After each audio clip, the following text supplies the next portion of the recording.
সুবহানাল্লাহ, আলহামদুলিল্লাহ। তো মা ওখানে দাঁড়িয়েই থাকলো, আর ঘোড়া তো দাঁড়িয়ে থাকলো না। ঘোড়া চলে যাচ্ছে, মা এদিকে বাবা ভিক্ষাতে আরম্ভ করলো। সুবহানাল্লাহ, যে চলে যাচ্ছে ঘোড়া। এজিদের 22,000 সৈন্য তাকিয়ে দেখেছে ব্যাপার কি, এদিকে হোসেনের ঘোড়া আসছে কেন, কেন আছে ঘোড়া? সবাই দাঁড়িয়ে দাঁড়িয়ে গেল, ঘেরে ফেললো, ঘেরে নিয়েছে রে বাবা। আমার হোসাইন বলে, ভাইরা ও বাবারা তোমরা শোনো, আমি যুদ্ধ করার জন্য আসিনি। আমার কাছে ঢাল নাই, তালবার নাই, নেজা নাই, বল্লম নাই, বর্ষা নাই। আমি আসলে যুদ্ধ করতে আসিনি, আমি একটা কথা বলার জন্য তোমাদের কাছে এসেছি। বলল কি? বলল, আমার এই দেখো 6 মাসের বাচ্চা আজ 3 দিন থেকে পানির জন্য তাড়াই করছে, দমটা বেরিয়ে যাচ্ছে, জিহ্বা কেন বার করে তার মাকে দেখাচ্ছে, বোনকে দেখাচ্ছে, বাবাকে দেখাচ্ছে, ছেলে আর মনে হয় বাঁচবে না।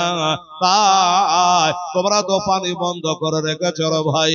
ও বাবা, ও ভাইরা, এই আমার বাচ্চাটার একটু প্রাণ বাঁচাও, আরে চামড়ার মশকটাতে 1 মশক পানি দেয়, 1 মশক পানি দাও। তারা বলো পানি দেওয়া হবে না। এজিদকে তুমি মানো না, পানি তোমাকে দেওয়া হবে না। হোসাইন বলছে, ভাই রে, আমি না হয় কিছু করেছি, কিন্তু আমার ছেলেও এই আলিয়াসরা তো কিছু করে নাই, এই বাচ্চা কিছু করে নাই। আমার বাচ্চার দিকে তাকিয়ে তোদের কারো দিলে একটু দয়া হলো না, একটু মায়া হলো না, একজনের দিলে তোদের দয়া হলো না। এবার চিন্তা করলো বাবা, আমার হোসেন বড় জ্ঞানী মানুষ, মনে করলো আমি তো এজিদকে মানি না, এই কারণে হয়তো আমার ছেলেটার উপর রাগ করে ওরা পানি দিচ্ছে না। একটা যুক্তি বাহির করলো ইমাম হোসেন রাদিয়াল্লাহু আনহু, একটা যুক্তি বাহির করলো কি, যে আমার বাচ্চাটাকে ঘাড়ি থেকে নিয়ে এই বালুর চরে বাচ্চাটাকে শুইয়ে দিই, যে আমি একটু চোখের আড়াল হই, তো দূরে চলে যাই, তাহলে হয়তো কারো দিলে দয়া হবে, আর একটু পানি তুলে বাচ্চাটাকে পান করিয়ে দেবে, জানটা বেঁচে যাবে। এটাই মনের ধারণা। বাবা গো ধারণা ভুল। তাই করলো, বাচ্চাকে নিয়ে বাবা শুইয়ে দিল। এক তো পানির পিয়াসায় কাতর হয়ে আছে, তারপরে বালিতে আগুন হয়ে আছে। যেই বাবা শুইয়ে দিয়েছে, বাচ্চা জানে ধীর করে চমকে উঠেছে, রে বাবা, এত কাদা বালি, এত রোদের তাপ। আবার হোসেন শুইয়ে দিয়া লম্বা লম্বা ধাপ পেলে বাবা, 10 ধাপ গেল, 20 ধাপ গেল, মন মানে না। 20 ধাপ যাওয়ার পরে একবার ঘুরে পিছন দিকে তাকাইলো, কেউ পানি দিচ্ছে কিনা, এই বলে তাকিয়ে দেখলো, কিন্তু কেউ পানি নিয়ে আগাচ্ছে না। আর একটু দূরে যাই, আবার 10 ধাপ গেল, আবার 10 ধাপ যাওয়ার পর আবার একবার তাকালো, পানি দিল না। এই করে বাবা 40 ধাপ আমার হোসাইন চলে গেলে, কিন্তু কারো দিলে দয়া হলো না, 1 ফোঁটা পানি পান করাইলো না। আমার হোসাইন দেখলো যে না না, এই নির্দয়রা, এরা পানি দেবে না, এত পানির পিয়াসা, রোদরে তাপ, তাতা বালি, এমনিতে আমার ছেলেটা মারা যাবে। একটা দৌড় মেরে ছুটে চলে আসলেন, খুব তাড়াতাড়ি করে এসে ছেলেকে বাবা ওই তাতা বালি থেকে তুলে ঘাড়ে নিয়ে চুমা খাচ্ছে। বেটারে, আমি রাগ করে তোকে ঘুমাই নাই, আমি ঘুমিয়েছিলাম একটাই কারণে, আমার ধারণা হয়তো তারা আমার উপর রাগ করে পানি দিচ্ছে না, আমি একটু দূরে চলে যাই, হয়তো কারো দিলে দয়া হবে, পানি দিয়ে দেবে, এই মনে করে তোকে শুইয়ে দিয়েছিল রে বেটা। এত ব্যাঘাতটা করে, এত কিছু বলার পরও তারা কেউ দোয়া করবো। বেরাদারান ইসলাম সবাই এনে কেরাম, আমার ভাইয়েরা, বাবারা, মা বোনেরা গো,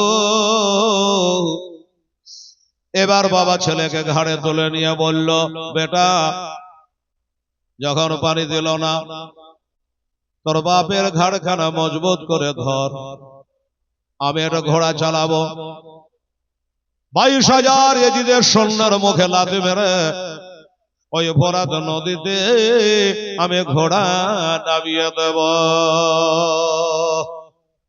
এই মনে করে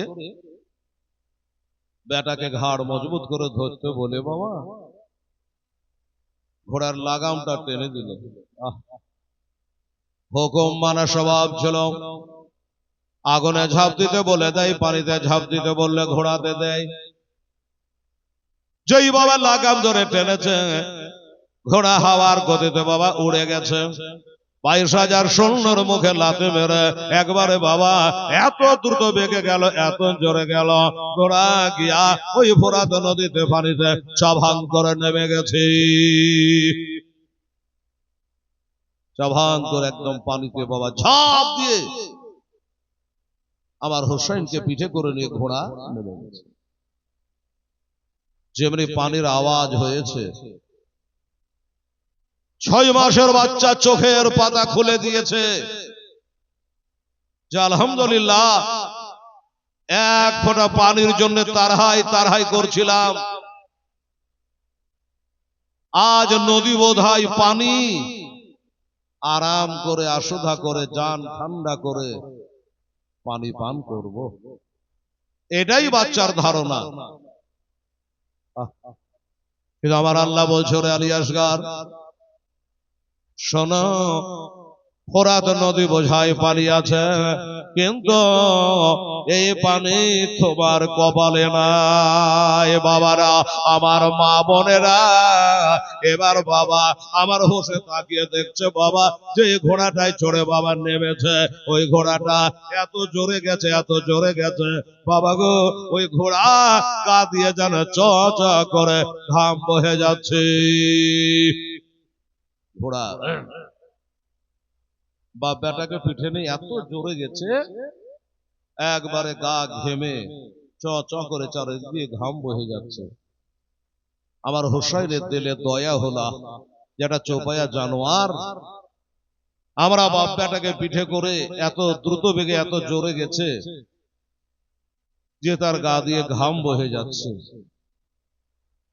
লাগামটাকে ঢিল দিয়ে দিল, আমার হোসেন ঘোড়ার গায়ে হাত বোলায় আর বলে, ঘোড়া রে, পানি আমার জন্য মানা, আমার বেটা বেটির জন্য পানি মানা, ওরে ঘোড়া তোর জন্য পানি মানা না, এই জন্য তো লাগামটা ঢিল দিয়ে দিলা, আশুধা করে তুই পানি পান করেলি। যেই বলেছে বাবা, ঘোড়াটা পানিতে মুখ চোবড়ে দিয়েছে, নাক মুখ চোবড়ে দিয়েছে, পানি পান করবে, পানিতে দম মারবে। আর ঘাড়ে যে বাচ্চা শুয়েছিল বাবা, ওই বাচ্চা জানে বলে বলে উঠলো আলা আতাশ, আলা আতা করে জানে বাচ্চা চিৎকার করে উঠলো, আব্বা গো, ঘোড়াকে পানি পান করার অর্ডার দিয়ে দিলে, আমাকে একটু পানি পান করাবেন না? পানি দেখেনি তো ভালো ছিল, এখন পানি দেখার পরে আরো যে পিয়াসা বেড়ে গেল, একটু পানি পান করান। ঘোড়া মুখটা চোবড়েছে ঠিকই, কিন্তু ঘোড়াটা কান দুটা খাড়া করে দিয়েছে বাবা। এই মা বোনেরা, ঘোড়া কান দুটো উপর সোজা করে খাড়া করে দিয়েছে, বাপ বেটার কথা শুনছে, মনে মনে ভাবছে এটাই যে আমার ইমাম হুসাইন তার ছেলেকে যদি পানি পান করাই তবে আমি পানিতে দম মারবো, আর যদি বেটাকে পানি না দেয় আমি চোপাইয়া জানোয়ার হতে পারি কিন্তু সীমার নই, আমি এজিদ নই, আমি এ পানি পান করব না। এই করে হোসাইনের হুকুমটা তামিল করেছে, পানিতে মুখটা চুবড়ে আছে বটে, এক কাতরা পানি পান করেনি। এবার হোসাইন কি বলছে শুনুন, বলে বেটা পানি তোমাকে দেব রে বেটা, এই পানি তুমি চেয়েছো তোমার মার কাছে, এই দেখো মশক ভর্তি করে পানি নিয়ে নিয়েছে, এই মশকের পানি তোমার মায়ের করে বসে বসে আরাম করে তুমি পান করবে। এখানে যদি পানি পান করিয়ে দিই তোমার পিয়াসা নিবারণ হয়ে যাবে, তোমার মা কাকে পানি পান করাবে রে? এই জন্য বেটা চলো ওইখানে গিয়ে তুমি পানি পান করবে। আলী আসগার বলছে আব্বা গো, এত পানি দেখার পরে, এই পানিতে নামার পরে এক ফোঁটা পানি যখন আমার হল কমে গেল না, আমি বুঝে নিয়েছে এ দুনিয়ার পানি বুঝি আমার আর কপালে না। আব্বা যারা একটা কাজ করেন, কি পানি পান করাবেন না ঠিক আছে, করায়েন না, একটু হাতে করে এক চলো পানি তুলে নিয়া আমার চেহারা খানা একটু যদি ধোয়া দেন তবে আমার দেহখানা ঠান্ডা হবে। এই কথা বললে বাবা বলো ঠিক আছে চেহারা খানা ধোয়াবো বেটা, চল তাড়াতাড়ি করে চলে যাব। এই বেটা শুধু চেহারা নয়, বাড়ি চ, বেড়াতে চ, বাসাতে চ, তোর মা এই 7.5 কেজি পানি তুই পান করতে পারবি না, এই পানি দিয়া মাথা থেকে পা পর্যন্ত তোর গোসল বানিয়ে দেবে তোর মা। চেহারাটাও ধুইয়ে দিল না, পানির মশকটা ঘাড়ে বাঁধিয়ে নিল, বেটাকে ঘাড়ে শুয়ে নিল, ঘোড়ার লাগাম ধরে টানছে। ঘোড়ারে আমার ছেলের অবস্থা ভালো না, একটু তাড়াতাড়ি চ, বেড়াতে গেলে তার মার কোলে বসে পানি পান করবে, ঘোড়া এরো তাড়াতাড়ি করে চা। ঘোড়া মাথা হিলাছে, যাব না। আশ্চর্য, হোসেন বলে তুইও বেজার হয়ে গেলি নাকি? এই ঘোড়া তুই যাবি না কেন?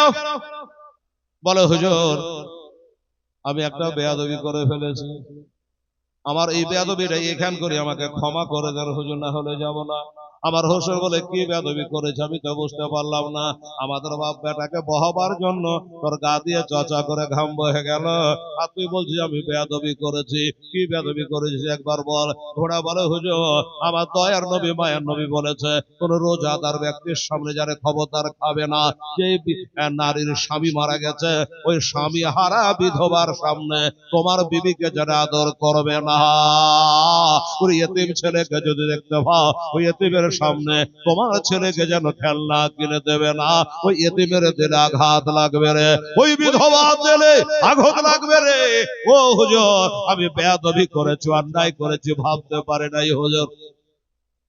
আপনার এই ছেলেটা 3 দিন ধরে পানি পান করে নাই, তার চেহারাতে পানি থাকে নাই, আর ওই বাচ্চার সামনে আমি পানিতে মুখটা চোবড়ে দিয়েছি হুজুর, এটা আমার চরম বেয়াদবি হয়ে গেছে। তবে আল্লাহর কসম করে বলি হুজুর আমি পানিতে মুখটা ঠেকিয়েছি, জগৎ দেখলো ঠিক আছে, কিন্তু হুজুর আমি জানি, আমার আল্লাহ জানে, আমার অন্তর জানে হুজুর আমি পানিতে মুখটা চোবড়েছি ঠিকই, কিন্তু এক কাতরা পানি আমি পান করি না। ঘোড়া বলছে আমি এক কাতরা পানি পান করি না। দেখছিলাম আপনি যদি আপনার ছেলেকে পান করাতেন তাহলে হয়তো আমিও করে নিতাম, দেখলাম আপনি আপনার ছেলেকে পানি দিলেন না, এই কারণে আমিও পান করলাম না। ঠিক আছে যা তোকে ক্ষমা করে দিলাম, এবার একটু নিয়েছ তাড়াতাড়ি করেছ। এবার ঘোড়া উঠলো বাবা, আর ওইদিকে বাবা মিটিং শেষ হলো। কার মিটিং? এজিদের দলেরা মিটিং করেছে। হোসাইন আমাদের চোখে ধোলা দিয়া বালি দিয়া আমাদের চোখে আড়াল হয়ে পানিতে পৌঁছে গেছে ফোরাত নদীতে, আর ডেরাতে কি বলে মশকে পানি ভর্তি করে নিয়েছে। এই পানিটা কোনো মতে যদি ডেরাই পৌঁছে যায় তো হোসাইন তো দূরের কথা, ইমাম হাসানের এক বেটা আছে 19 বছরের বেটা আবুল কাসেম তার নাম, ওই আবুল কাসেমের কাছে আমরা 22,000 পাত্তা পাবো না। এই কারণে যেইভাবে হোক ঘেরা করে নাও, এটা দিয়ে আসবে। এই পানি যেন ডেরাতে না পৌঁছায়। যেমন মুখে কথা তেমনি কাজ চালু বাবা। আমার হোসেন বেটাকে ঘাড়ে করে নিয়া, পানির মশককে ঘাড়ে বাঁধিয়ে নিয়া ঘোড়ায় চড়ে চলে আসছে। আর যেমনি আসবে বাবা, চারিদিকে থেকে তীর বর্ষণ আরম্ভ হয়ে গেল। চারিদিক থেকে তীর চালাতে আরম্ভ করলো। বেটাকে বাঁচাবে না পানির মশক বাঁচাবে? বেটা যদি না বাঁচে পানির মশক কি হবে বাবা? বেটাকে বাঁচাবে, কিন্তু পানির মশকটাতে বাবা রে বাবা একটা তীর এসে লেগে গেল। আর ওই তীরখানা একদিকে লেগে আর একদিক দিয়ে পার হয়ে গেল। একটা মুখ ভালো করে বাঁধা আছে, আর দুইটা মুখ হয়ে গেল তীর দিয়ে ফুটে গিয়া বাবা ওই পানি এগুলা সব আবার পড়ে গেল। পানি গুলা পড়ে গেল। পানি পড়ে আবার ফোরাতে নদীর দিকে বাবা গড়তে আরম্ভ করলো। আলিয়াসের ঘাড়ের ওপরে শুয়ে শুয়ে বলে, আব্বা গো, ও গো আবার আব্বা যা, পানি পান করবো মার কোলে, বড় আশা করেছিলাম, কিন্তু আব্বা এই যে পানিগুলা সব পড়ে গেল, মার কোলে বসি আর পানি পান করা হলো না। আমার হুসাইন বলছে, বেটা একটা কথা শোনো, কানে কানে বলি। কি কথা? বলে, বেটা রে,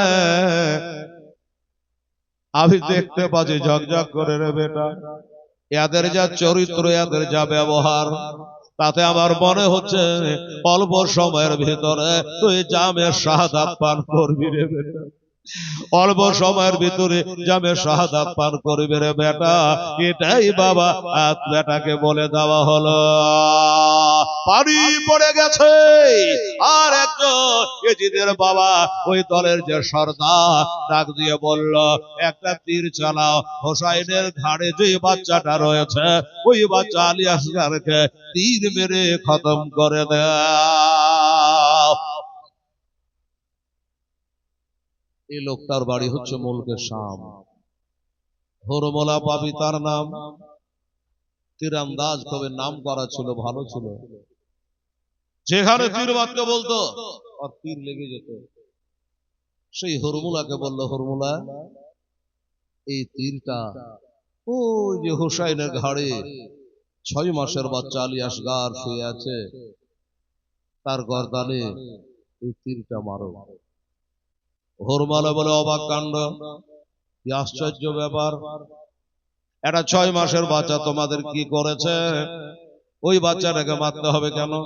বলছে, তুই বুঝবি না, ওই বাচ্চাটাকে যদি মারতে পারা যায় হোসেন একটু কাবু হয়ে যাবে, হোসেনের ধৈর্য হারা হয়ে যাবে, হোসেন কমজোর হয়ে যাবে, আর কমজোর হয়ে গিয়া এজিদের কাছে বশ্যতা স্বীকার করে নেবে, এজিদের হাতে হাত দিয়া বায়াত হয়ে যাবে। এটা হলো ওদের ধারণা। এই কারণে ওই বাচ্চাটাকে মারতে বলতেছে। যখন ভালো করে বাবা বুঝিয়ে দেওয়া হলো, ভালো করে যখন বুঝিয়ে দেওয়া হলো আমার আব্বা জানেরানি মায়েরা, তখন বাবা একটা হীরকচুন জহরের কোটাতে তীরটাকে বাবা চোবড়ানো হলো। হীরকচুন জহর, যেই জহর এক কুনি বরাবর বাবা, এক সরষা বরাবর মানুষের ভিতরে চলে গেলে তার কলিজাকে বাবা কেটে দেয়, টুকরা টুকরা করে দেয়। যেই হীরকচুন জহর দিয়া ইমাম হাসানকে বাবা মারা হয়েছিল, ওই হীরকচুন জহরে কোটাতে বাবা তীরখানাকে চোবড়ে নেওয়ার পরে এবার তীরখানা ধনুকে বাঁধিয়ে টনটনে করে টাইট করে বাবা ওই বিষ মাখা তীরখানা বাবা চালিয়ে দিল। আজ আবার চালিয়ে দেওয়া নিশান ভুল হবে না, নিশান বাবা তার বাদ যাবে না। এ সাজরে চালালো 70-80 কিলোমিটার গতিতে, ওই তীরখানা এসে লাগবি তো লাগ আমার আলী আসগারের বাবা হলকমে বেঁধে গেল।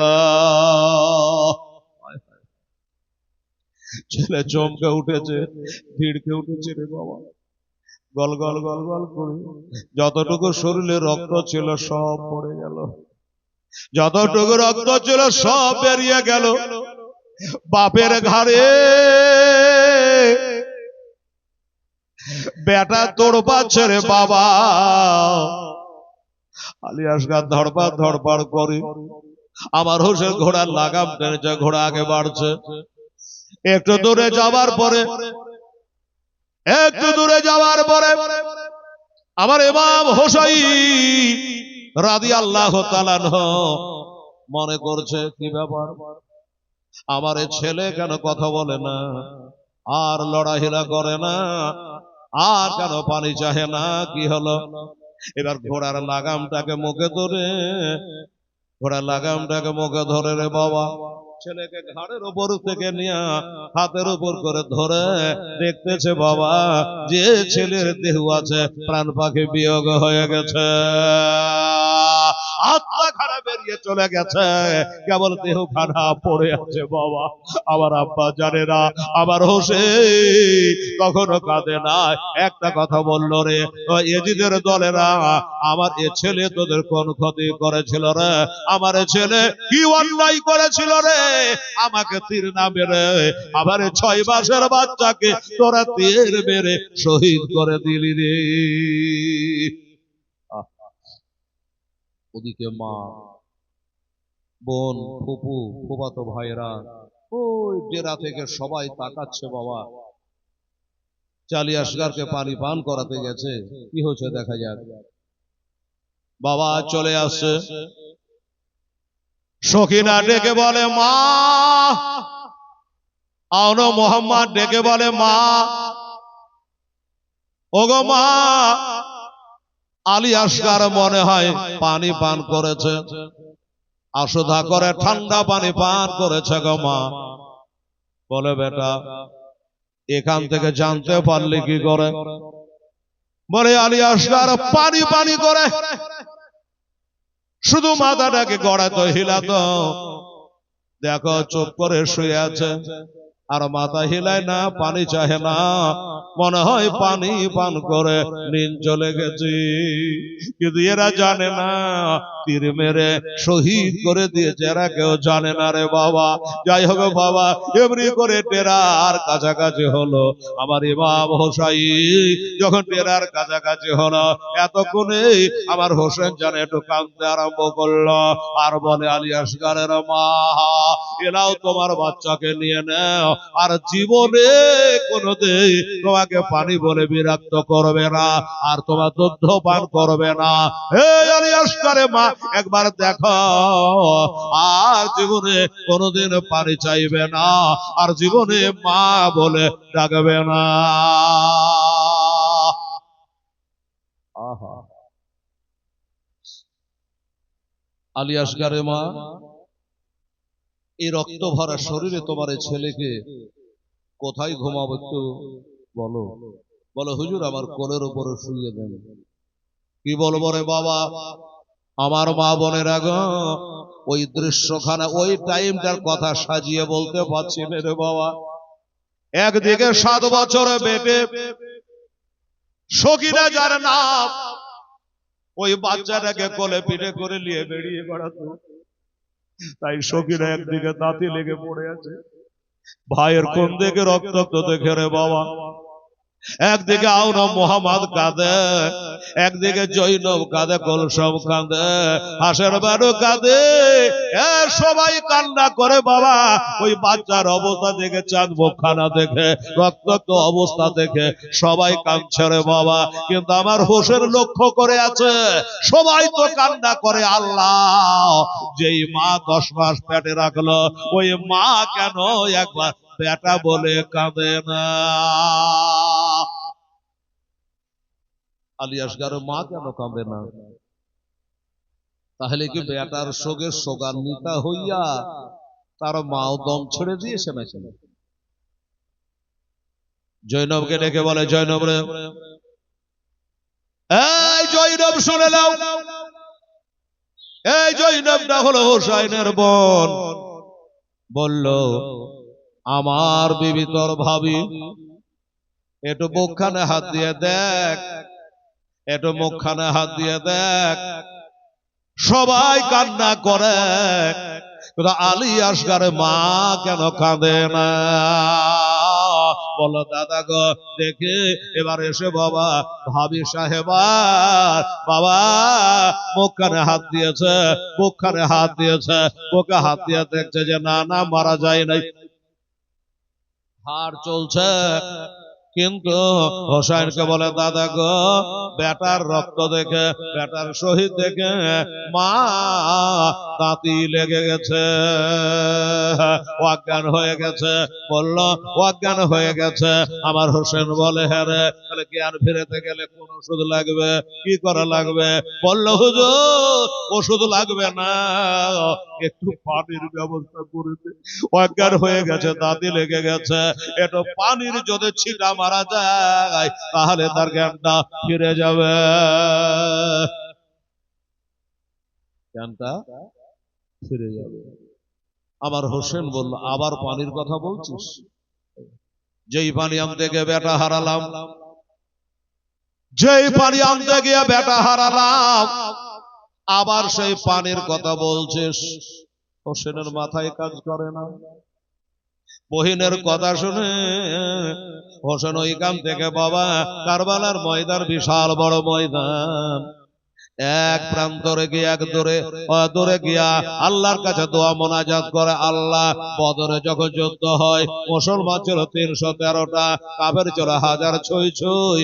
আমার নানা জান আপনার কাছে দোয়া করেছিল, কাফেরেরা ইদারাটা দখল করে নিয়েছিল।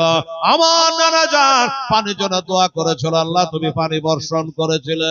আল্লাহ, আমি নবী নই, আলী নই, আলীর ছেলে নবীর নাতে আমিও বড় কারবালায় বিপদে পড়েছি। আল্লাহ একটু পানি দাও, আল্লাহ একটু পানি দাও, আমার বিবি দাদি লেগে গেছে, অজ্ঞান হয়ে গেছে, আল্লাহ একটু পানি দাও। গায়বানা আওয়াজ হলো, ও আমার নবীর নাতি হোসেন, পানি লাগবে না, পানি লাগবে না, পানি লাগবে না, তোমার বিবির জ্ঞানটা ফিরে যাবে। তুমি যা, তুমি হলো হাজার হলো স্বামী, তুমি যাওয়ার পরে তোমার পবিত্র হাতটা না, তোমার ওই বিবির চেহারাতে হাতটা বলিয়ে দিবা, দেখবা যে তার জ্ঞানটা ফিরে গেছে। আওয়াজটা শুনে আমার হোসেন রাদিয়াল্লাহু তাআলা দৌড়ে চলে আসলেন, সবাইকে সরিয়ে দিলেন, সরে যাও। বলে হুজুর পানি, বলে পানি লাগবে না, পানি লাগবে না, তাহলে কি করে জ্ঞানটা ফিরবে? বলে চিন্তা করতে হবে না, সরে যা। বিবি চেহারাতে হাতটা বলিয়ে দিয়েছে রে মা, যেমন হাতটা বলিয়ে দেওয়া অমনি যেন আলী আসগরের মা বেটা বলে জানে কান্না আরম্ভ করেছে, বেটা বলে যেন কেঁদে উঠেছে, জ্ঞানটা ফিরে গেছে। বাবা সবাই কান্না করে, আর ইজিদের দল হাঁক মেরে দিয়েছে। কি বলে জানে? এই ইমাম হোসাইন, ইজিদকে মেনে নাও, আমিরুল মুমিনিন বলে, ওরা না তাড়াতাড়ি যুদ্ধে নেমে যাও। দুটার মধ্যে একটা হয়, ইজিদকে আমিরুল মুমিনিন বলে মেনে নাও, তার হাতে হাত দিয়ে বশ্যতা স্বীকার করে নাও, আর না হয় যুদ্ধে নেমে যাও। আবার হোসেন এদিকে আর কথা শুনবে, এদিকে বেটা বিটির কান্না শুনবে, কি করবে রে বাবা? আমার হোসেন বলে হ্যাঁ হ্যাঁ যুদ্ধে আমাকে নামতেই হবে, দেরি করা যাবে না, যুদ্ধে আমাকে নামতে হবে। কিন্তু আল্লাহ গো, বুদ্ধিমান মানুষ চিন্তা করলো, আমার বেটার লাশটা যদি আমার বিবির কোলে আমি থুয়ে যুদ্ধ করতে যাই, আমার বিবি কাঁদবে, আমার বেটি কাঁদবে, বেটারা কাঁদবে, আমার ভাবি কাঁদবে, আত্মীয়রা কাঁদবে, লাশ যতক্ষণ থাকবে ততক্ষণ কান্না করবে। লাশ যদি দাফন করে দেওয়া যায় আস্তে আস্তে তখন সাবর চলে আসবে। হোসেন মনে করলো যে না, আমি যুদ্ধে নামবো, আগে লাশের একটা ব্যবস্থা করব, তারপরে যুদ্ধে নামবো। মার কোল থেকে তুলে নিলেন বেটাকে। একটা কথা বলি বাবা, আমার মা বোনেরা গো, যারা আল্লাহর পথে শহীদ হয়ে যায়, তীর লেগে হোক, তলোয়ার লেগে হোক, শহীদ হয়ে যায়, তারাকে গোসল দেওয়া হয় না, মনে রাখবেন, গোসল দেওয়া হয় না, তারাকে বাজারে কাফন দেওয়া হয় না, ওই অবস্থায় জানাজা করে দাফন করা হয়। মার কোলে থেকে 6 মাসের বাচ্চা লাশ তুলে নিলেন, আর যে লাশটা তুলে নিয়েছে বাবা, ছোট বলেন বড় বলেন, সবাই দাঁড়িয়ে গেছে। এটাই হলো নিয়ম, আপনারা কে বলি বাবা, যখন লাশ বেরিয়ে আসবে, লাশের খাটলির আগে কেউ যাবে না। আর লাশ দাঁড়িয়ে গেলে, লাশ নিয়ে যখন দাঁড়িয়ে যাবে চারজন ঘাড়ে করে, কেউ যেন আর বসে থাকবে না। চিরদিনের মতো বিদায় দিতে হবে রে বাবা।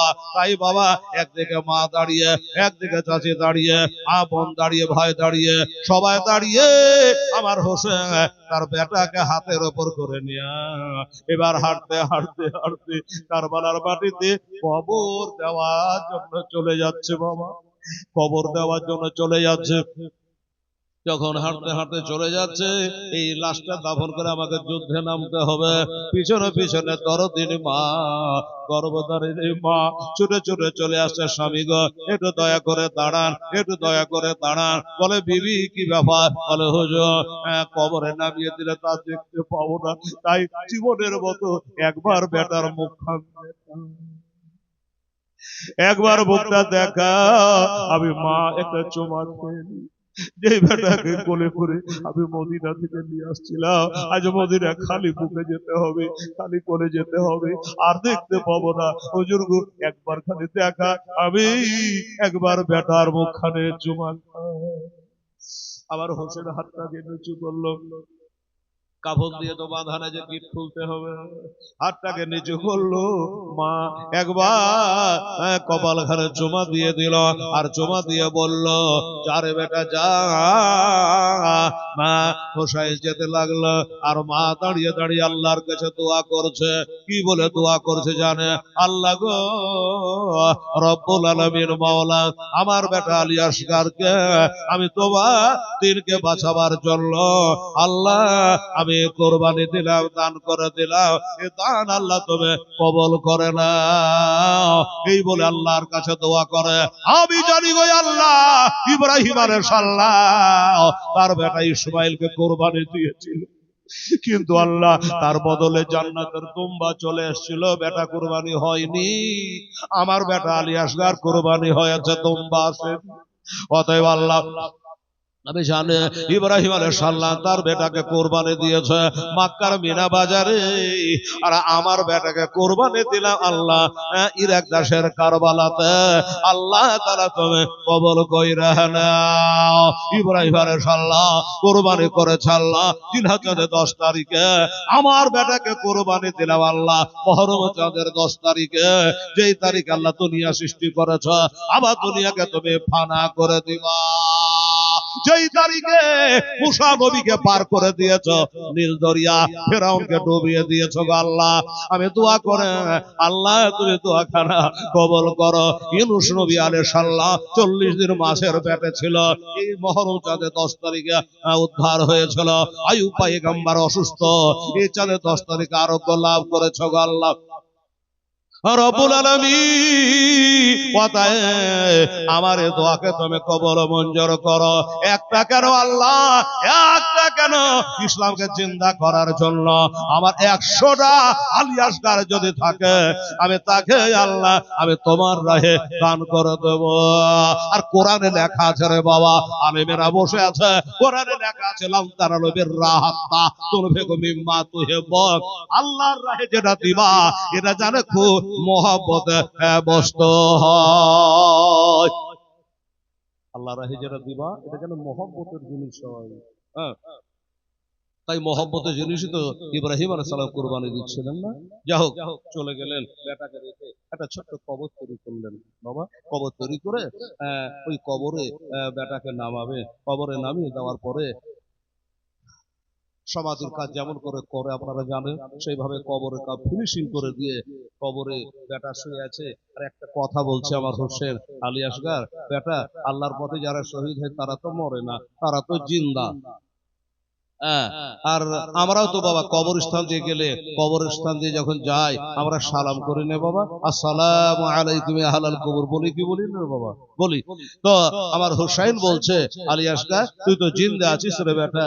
বেটাকে ওখান করে রেখে বাবা কথা বলছে, বেটা আমি তোমার কবরে সব দিতে পারলাম, একটা জিনিস তোমার কবরে দিতে পারলাম না।